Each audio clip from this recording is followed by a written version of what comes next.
association des couturiers donc danoo bokk ci li nga xam ne tey moom mooy mettre en œuvre le PSE vert te ñu leen di gërëm di leen sant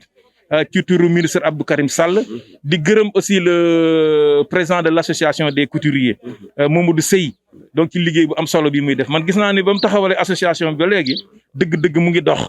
donc tailleur yi nga xam ne ñu ngi nekkoon dans le secteur informel sax donc Mamadou mu ngi leen di jàppale bu baax a baax ba mu ngi leen di wan yoon wi daal donc maa ngi ko ciy féliciter ci formalisation bi di ko féliciter ci partenaires yi muy uti di ko indi fii ci Malika gi donc loolu tamit di njariñ lu bëree bëri xam nga ñun en général man musaana nekk ci banlieue rek dañu yaakaar ñun lépp nu jomb alors que lépp a ngi suñuy tànk donc moom dem na jëli ko ak ay naataangoom indi ko vraiment yàlla na leen yàlla dimbali ba lii ñu bëgg ci association mu di association bu rëy ba yeneen gox yi di leen ci roy gis naa li muy def ak état bi lii leen soxla citoyen bu ñu di taxaw naan état deful état mu ngi ay bagages yoo xam ne nan dem jëli ko ku ko jëli rek indi sa gox mu daal lay développer donc garab yi tamit di ñaan suñu borom bi ñu sàmm ko donc ñii fi dëkk ci gox bi waa Thiène waa Kébé ak ñun ñii sax man du ma leen bàyyi parce que sori bu ma fi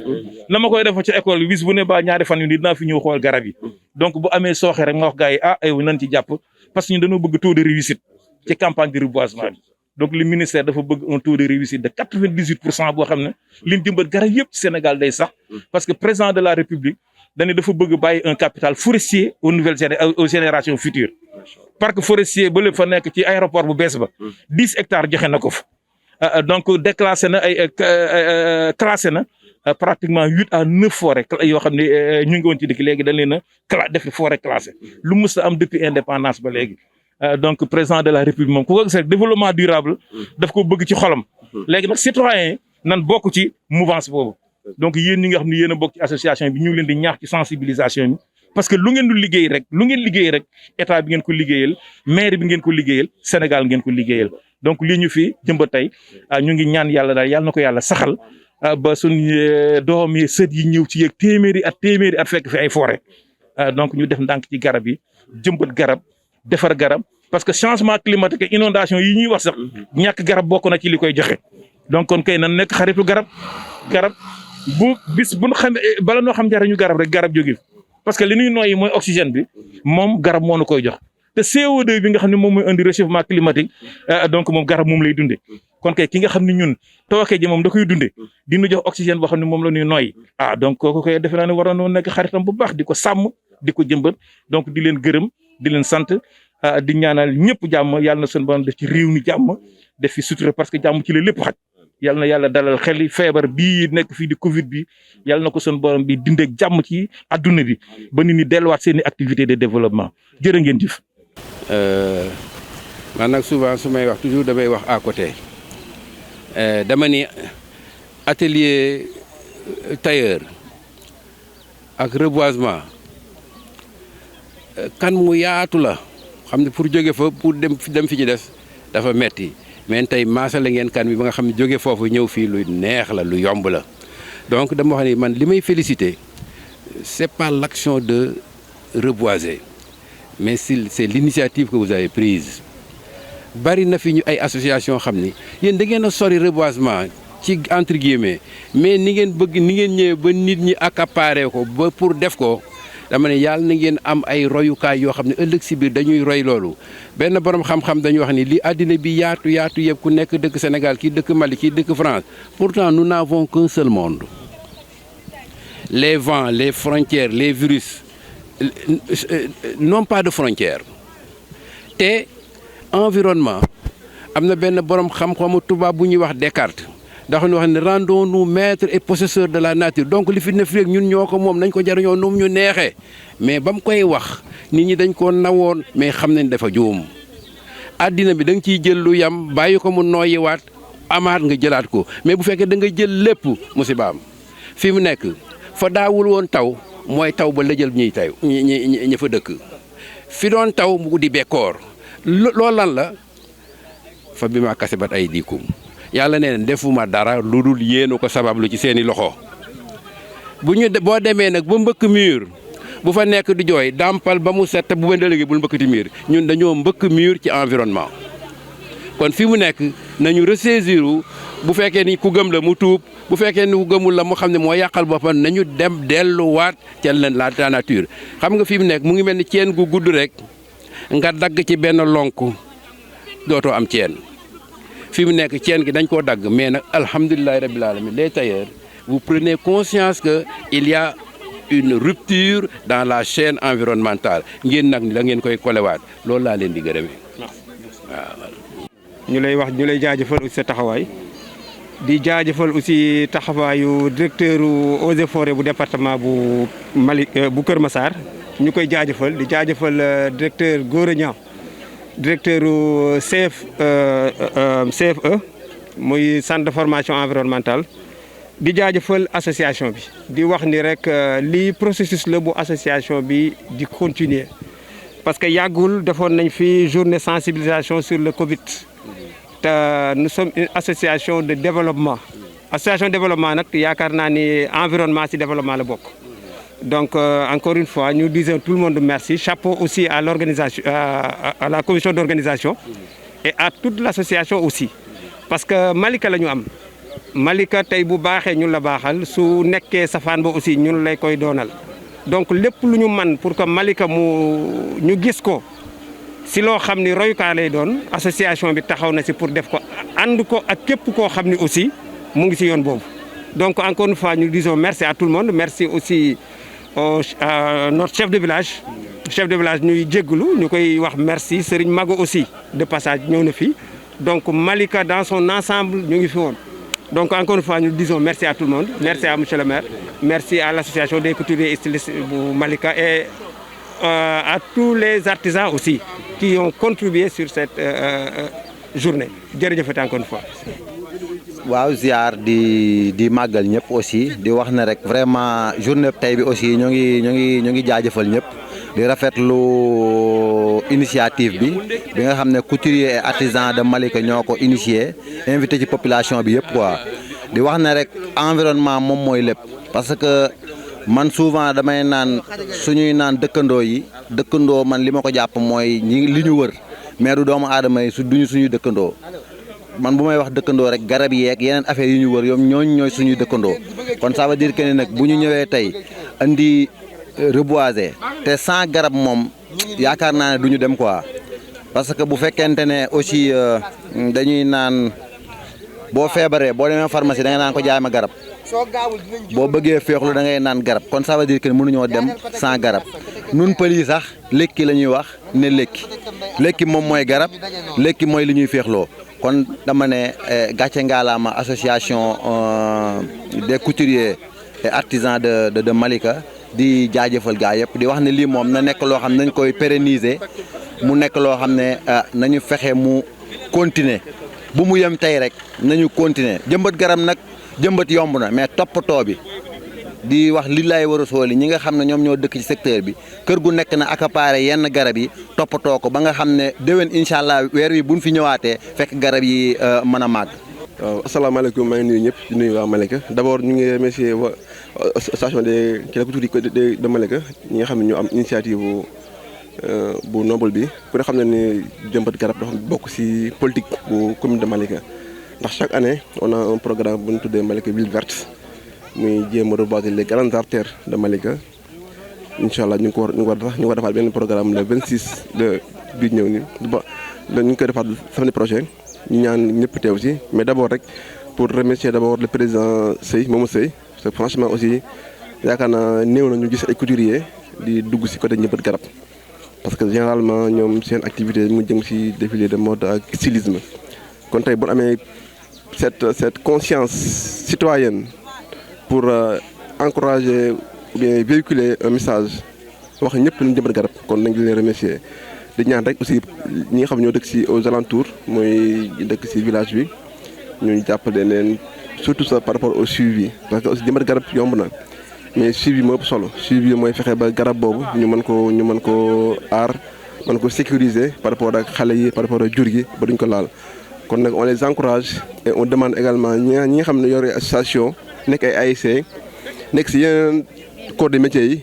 ñu imiter bi modèle wala bi initiative pour que ñun ñëpp ñu am benn Malika boo xam ni garab dafay am jëmm dafay am dayoo ci dëkk boobu maa ngi leen gërëm di leen sant jaajëf. Voilà, donc tout d'abord maa ngi leen di remercier l'association des couturiers et stylistes ci initiative bu am solo bi ñu def quoi parce que ku ne xam na ni garab mooy naatal dëkk quoi donc bu ñu jógee génnee seeni atelier vraiment ñëw di planter ay garab loolu du nu mën lu dul encourager leen ci di demander à ce que toutes les populations aussi jàppale leen. Parce que jëmbat c'est bon mais nag entretenir aussi c'est encore mieux kon ñuy inviter les populations rek ñu accompagner vraiment l'association des couturiers et stylistes pour que garab yi nu jëmbat tey garab yooyu mun a màgg ba ñu jariñoo ko incha allah loolu vraiment lu may lancer population yi la quoi. waaw di ko rafetlu parce que jëmbat garab moom c'est un acte citoyen. dafay participer ci protection vraiment nature bi mu nekk loo xam ne lii ñi ko organiser nekk ay références fii ci Malika nekk ñoo xam ni c'est des acteurs de développement nekk ñoo xam ne ñi dañu dugal seen loxo fépp ñoo ngi ci Covid-19 bi ñoo ngi ci lépp loo xam ne lii tey mi ngi laal dëkk bi donc dama leen di féliciter di leen encourager di leen xam ne ñun ñi nga xam ne ñun ñooy acteurs politiques yi ak la société civile. ñun suñu jëm bopp ñun ñoo mën a doxal dëkk bi te de concert avec ñoom incha allahu taala lépp loo xam ne lii luy jëmale kanam dëkk bi la dañ ci ànd ak moom doxal ko incha allah. waaw xanaa am ci kontaante rek ak mbégte vraiment di leen ñaanal aussi parce que ay ndaw la ñoo xamante ne nii ñun dañoo nekk ay mag ànd ak ñoom mais ñu nekk ay ndaw yu am passif ay ndaw yu am volonté ay ndaw yoo xamante ni tamit vraiment bëgg nañu. seen dëkk avancé quoi waaw ba tax na lépp lu yëngu rek loo xamante ni xam na ne baax na ci dëkk bi rek dañ ciy am taxawaay bu mat sëkk ma leen di sant nag di leen gërëm. yii ñun ñoo ko fi def pour décoration la am na ay plan yu fi def ay fleurs ak yooyu yu fi def ba pare. par rapport ak environnement bi. waaw environnement bi am na gis naa fi ay changements yu bëri yoo xam ne am na fi. waaw parce que environnement bi dafa nekk environnement boo xam ne tey buñ ko doon wax mën nañ ciy wax lu bëri parce que environnement bi dafa am benn daara bu tudd daara Malika boo xam ne dafa meññ ci environnement bi montagne bi nekk fii te daara boobu bari na xale yoo xamante ni dañoo nekkoon ci montagne bi nar a yàqu mais tey xale yooyu tey daara bi da leen a récupérer dugal leen ci daara bi di leen jàngal métier. di leen jàngal alxuraan kon donc loolu vraiment am na lu mu liggéey ci lu bari ci la environnement bi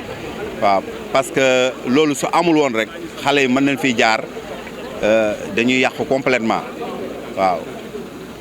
waaw Khalifa Sall chargé de communication association des couturiers et stylistes de Malika ñoo fi woote woon tey benn journée boo xam ni journée de reboisement la. maanaam dañ gis ni dëkk bi xaw na manqué ay garab te aussi garab yu bëri ñu ngi koy dagg donc ba taxoon ñu ñëw sensibiliser nit ñi ànd ceeg Eaux et Forêts ci département de Kër Massar bu bees bi ñëw fii ci Malika taxaw fi war fee samp ay garab planté fi ay garab yoo xamante ni bu màggee dina gën dundal environnement bi te aussi espace vert yi gis nañ mi ngi commencé di manqué. léegi ci loolu nag ci lañ dajaloo ñun waa association des couturiers et stylistes bu Malika taxaw ànd ceeg association des menuisiers ak képp kuy artisan rek. koo xam ni yaa ngi fii ci biir Malika ñu bokk ko ànd ceeg yow bokk ceeg liggéey bi di jaajëfal bépp artisan boo xamante ni yaa ngi ci biir réew mi ak fépp foo mënti nekk rek ñu ngi lay jox sa wàccuwaay di delloosé di wax lii ñuy def nii defaluñ ko waa Malika kese defaluñ ko association bi kese ñëpp lañ ko defal ñun environnement bi yëpp ñoo ko bokk képp kuy artisan yaa ngi ci biir donc di rafetlu initiative bi jógee ci le président monsieur Seye ñu indi ko fii rafetlu ko waxtaan ci autorité Malika yëpp di gërëm monsieur le maire mu ngi ci Mame Ngor Niang Talla Gadiaga ak Ablaye sëñ Magu mi ngi ci biir Saliou Faye ak ñeen ñu mel ni ñoom ñëpp ngi ci biir di rafetlu képp ku fi teew rek ñu ngi lay sant di la gërëm di la jox sa wàccuwaay ci turu association des couturiers et stylistes bu Malika bi yëpp ñu ngi gërëm waa Malika yëpp ci di ko jàllale ci turu association des couturiers stylistes bu Malika ñu ngi sant ñëpp di kontaan ñëpp di rafetlu teewaay bi fi nit ñi teew ñëpp wax ni jaadu na ndax ku woote journée bu mel nii boo gëstoo war nga gis mbooloo sa ginnaaw di sant waa association bi yëpp nag ñu ngi leen di gërëm bu baax a baax di dellu di gërëmaat waa Malika ñu ngi kontaan ñëpp di leen jaajëfal bu baax a baax nag. waaw salaamaaleykum Malika Info ñu ngi leen di ziar je me présente Asta Niang présidente commission finance bu association des stylistes et tailleurs bu Malika. ñuy rafetlu rek journée bi vraiment di féliciter association bi yëpp di féliciter aussi président bi parce que boobu ba léegi depuis ñu organiser wu ñun waa Malika tailleurs yi depuis ñu organiser wu ak léegi ñu ngi ko jiital et que loolu ñu ko jiitalee tamit réccuñu ko benn yoon parce que vraiment à chaque fois mu ngi dem di jëlee ay information ak lépp loo xamante ni day jëmale artisan en général da koy jëmale kanam président bi mi ngi si donc tey ñu ñëwoon rek pour def reboisement mu nekk loo xamante ni lu am solo la ndax dëkk boo fa dëkkee dafay rafet lii doxal dëkk bi nga ciy jàpp et que boobu ba léegi association bi ci tànk yooyu la nekk donc ñuy féliciter ñëpp di wax ni vraiment kontaan nañ ci journée bi di wax ni bépp tailleur boo xamante ni yaa ngi Malika et que bokkagoo ci association bi ñu ngi lay woo nga ñëw bokk ci parce que lu am njariñ la ndax jamono bi ñu toll nii dañu toll ci jamonoy formalisation donc dina permettre lépp loo xamante ni état mu ngi koy yëkkati te mu war a jëm ci artisan en général ñu mën ko xeex ba mu mën a agsi ci ñun donc ñu ciy woo Malika gépp di ci woo fi gépp koo xamante ne artisan nga rek ñu organiser wu jàppoo liggéey ba lépp loo xamante ni dafa war a jëm ci ñun mu agsi ci ñun loolu daal la ñuy woote di wax ni kontaan nañ trop vraiment di gërëm ñëpp ñi nga xamante ne autorités yi nga xamante ni ñoom ñoo teewoon ci bis bi parce que tamit nit ki woote rek nga mën mais ñu woote ñu wuyu si la et que boobu ba léegi ñu ngi seetlu képp koo xamante ne am nga ay responsabilité fii ci Malika heure bu association bi wootee da ngay ñëw wuyu si loolu aussi mu nekk mbégte si ñun ñu leen ciy jaajëfal di ñaan yàlla rek suñu association bi fépp foo xamante ni am nañ yéene yóbbu ko fa yàlla nañu yàlla may kattan ba ñu yóbbu ko fa et que tailleur yëpp wala artisan yëpp ñu gis seen bopp daal ci association bi et que di ci kontaan trop di jaajëfal ñëpp. nuyu leen ziar man la Moussa Ndiame Sène dëkk Malika juddoo fi yaroo fi ba toll nii comme ni ko sama présidente waxee commission finance ñu ngi jaajëfal ñëpp di rafetlu taxawaay bi surtout parce que jiite yombul ay nit boo leen jiitee te chaque fois boo wootee ñu wuy si la da nga leen di jaajëfal ñoom ñëpp ñi ñëw ak ñi ñëwul ñëpp ñu ngi leen di jaajëfal di rafetlu initiative yi ni nga xam ni vraiment association bi mu ngi koy jël ànd kook mbooloo mi nga xam ni moom la président jaboote monsieur Seye ak comment dirais-je maanaam kilifa yi nga xam ne ñoo boot dëkk bi ŋànk dëkk bi sànq ñu ngi commencé juste suñu côté boobu nga xam ne mooy côté Jumaay Laayeen juste ci ginnaaw ñu ngi commencé foofu gis nañ fa présence su chef du village Moussa Ndiame Sène comme sama tur ñoo bokk tur man ak moom gis nañ fa aussi monsieur le maire Momar Talla Gadiaga gis nañ fa adjoint Badou Dia aussi de maire gis nañ fa docteur Gora Niang gis nañ fa directeur Abdoulaye Sey Chérif Abdallah ak autoritaires yi fa nekk yëpp ñoom Bintalaay ñoom ñëpp ñu nga fa woon wax dëgg yàlla yëf yi daal mu gudd mu gàtt ñu ngi jaajëfal ñëpp di rafetlu taxawaay bi di rafetlu initiative bi di ñaan suñu borom aussi kenn ku nekk rek boo dégloo suñuy kàddu nga gën ñaanal xam ni defar moo nu tax a jóg boole Malika doon benn moo nu tax a jóg initier lu rafet moo nu tax a jóg waaw kenn ku si nekk rek nga dolli ñu ñaan xam ne ay xale lan ay ñaawkat lan association des couturiers stylistes de Malika moo fi tooxawoon di leen jaajëfal yéen ñëpp rek di rafetlu kàddu yi sama présidente li mu wax yéen ñëpp rek macha allah ñu ngi jaajëfal ñëpp daal waaw wax ji lu mu gudd mu gàtt daal ñu ngi jaajëfal ñëpp ku teew ku teewul yëpp jaageen jëf ba beneen yoon incha allah rabbi